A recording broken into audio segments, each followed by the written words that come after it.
We had a feeling there was more to the ghost of the Brancy Butcher than the townfolk were saying. It turns out that Jackie the Caboose Fortuce, the town competitive barbecue champion, was using the legend to keep his competition out of town. Here's a look at the new NECA toys. This is the Toony Terror, the Texas Chainsaw Massacre Leatherface.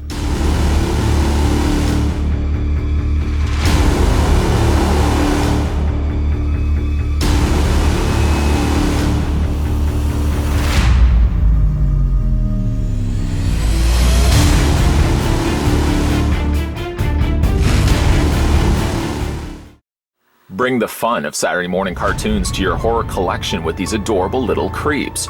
Pick your favorites or collect them all and make every day Toony Terror time.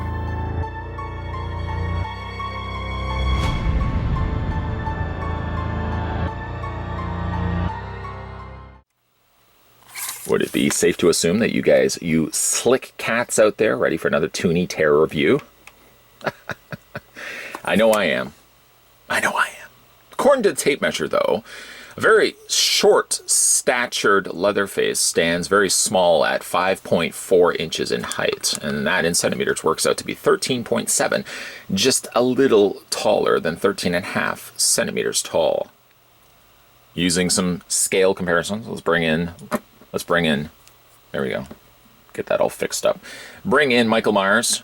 He was the first one that we had a look at from Series 2, and there's also Pinhead. Pinhead doesn't seem so short now, doesn't he? After all, now you're putting him next to an even smaller standing Leatherface. And for some other size comparisons, let's bring in Jason Voorhees. Bring in Pennywise the Clown. We could put him in the back there. And let's bring in Freddy Krueger. Yeah, I know. Right there. The lone chair where Tiny Tim once sat would be the Tim Curry Pennywise. Still can't find it. I don't know where he went. Storage somewhere. Martians maybe took him. I don't know. The second story seems a little bit more interesting than the first. I'm going to go with that. But yeah, something has vanished. Some toy of mine has vanished. I'm going to see if I can track it down. In the meantime, though, there are all the Toony Terrors that we've had a look at thus far. -1 right at the back. And as you can see, they all kind of stack up pretty decently to one another. Pinhead now doesn't seem so short. And I guess the only two characters really hunched over, crouched over, would be the Freddy Krueger and the Leatherface. Didn't mean to startle you. And there's all the figures that we've looked at thus far.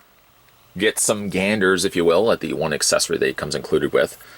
Unfortunately, a little bit of paint. I'll have to talk about that in a second. But he does come with his yellow chainsaw.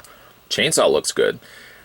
Perhaps Thinking Me, in my mind, has just popped in the thought. I would love to see them also do an Ash Williams Toony Terror. Can you imagine how cool that would be? A Toony Terror version of Ash Williams from Evil Dead. Please make that happen. But nonetheless, the chainsaw has reminded me of that.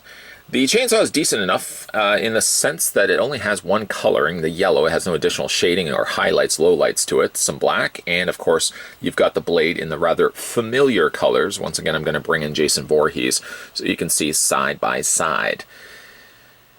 I don't know. Maybe part of me would love to also see, or have seen, the reflection of here on the machete also make its way across the actual blade. But I guess that isn't right when you really think about it. Here's not necessarily part of the chainsaw. The chainsaw blade is right here. I don't know. Leave it with me. I'm not really sure what I've decided on. Maybe reflection wouldn't work. I don't know. Maybe this is perfectly fine the way it is. One thing it is a bit troubling is to actually get this into Leatherface's hands. Let me just show you what's going on here. Let me break this down for you. If you look at his hands are curled in the sense that the fingers are naturally curling into the palm as if he wants to grip something. The problem is it doesn't give you a whole lot of clearance to work with. I might ultimately find myself just submerging the hand in some hot water, not scalding water, but hot enough water that I could pry this open, leave more of a permanent C-clamp than something like this. It just becomes really, really difficult when you want to get this into his hand because you do have to then pry the fingers away. Before this review, and of course deciding not to heat it because I wanted to talk a little bit more about it first and foremost, I did have to actually continue to pry the fingers away from themselves, just enough that I could get that in there. And, you know, successfully enough, you can get him to hold the chainsaw in both hands, as you really would expect. The getting it over his head, however, is not something that you'll be able to pull off because, as you see, there's just not enough clearance. Even if you rotate the hands inward, it doesn't seem... Maybe there is just barely enough to get that in between his hands. But again, it would involve you having to pry the fingers away from themselves and quickly rushing, rush, till you can get your fingers, until you can get the fingers of his gripped around the handle of the chainsaw. And again, I might result in just heating that up slightly so that I can actually get the grip just a little bit wider so I can get the chainsaw in there. But needless to say, it does seem like you could get it either up or below, up or down, above his head or below his head if you want to get the chainsaw in his hand. Again, you just pry the fingers away from themselves. Unfortunately, along with that, though, the horrible, horrible truths come into play. If we just take this out of his hand, for example. When we first looked at the chainsaw, you probably saw me doing this, right? Yeah, you remember that. I couldn't even hide that if I wanted to. Rubbing that off, that is actually the paint that's come off from his hands. Excessive taking the chainsaw off and putting it back in his hand, you would imagine has done one thing, and one thing rather well. It's taken the paint off the interior of his palm. So unfortunately, I mean, again, because he doesn't have necessarily other accessories to come included with him, I think ultimately I'm just going to probably display the figure with the chainsaw in his hand anyways. But it does say, I would say though, just be a little careful. You know, taking this out, putting it back in, you're going to be stripping the paint off the hand continually as you decide what you want to do with the figure. Okay, so let's have a look at Chainsaw Leatherface from Texas Chainsaw Massacre. I'm just kind of twisting his head around. I can talk about the articulation in a second. The face sculpt is actually pretty good.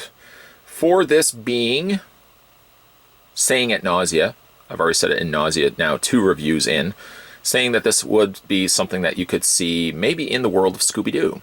I don't know, perhaps for the backstory of Leatherface, if the idea of chasing down teens, slaughtering them by the masses, and then consuming them for food, perhaps doesn't seem like something that you would expect with Scooby-Doo. Okay, maybe this is a bit more the stretch, but isn't really that much more of a stretch than Michael Myers killing his sister, wearing a mask and killing on Halloween, or Cenobite that would drag your body into hell before it rips it to shreds with chains.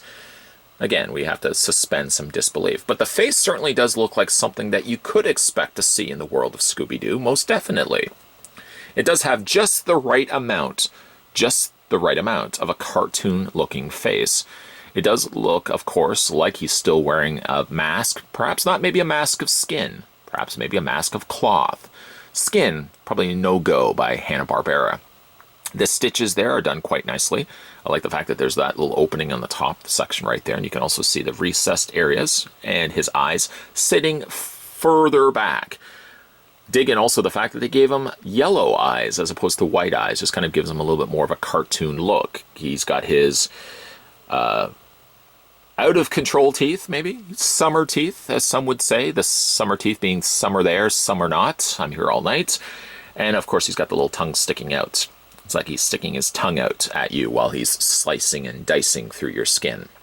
He does have his apron on. Apron is not removable. I don't know why I had to chuckle when I said that. I like that he adds a natural kind of hunch to him.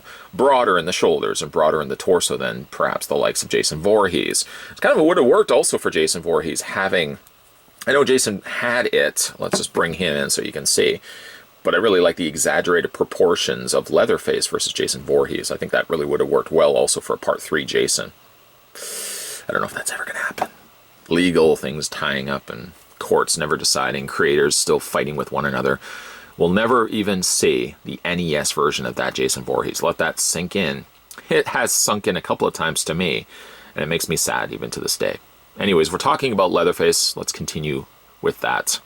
His shirt, though perhaps initially not this color, is kind of a nice, kind of beige, kind of warm, I don't know what you would describe that. It's almost like a cookie dough color. Minus, of course, are the chips.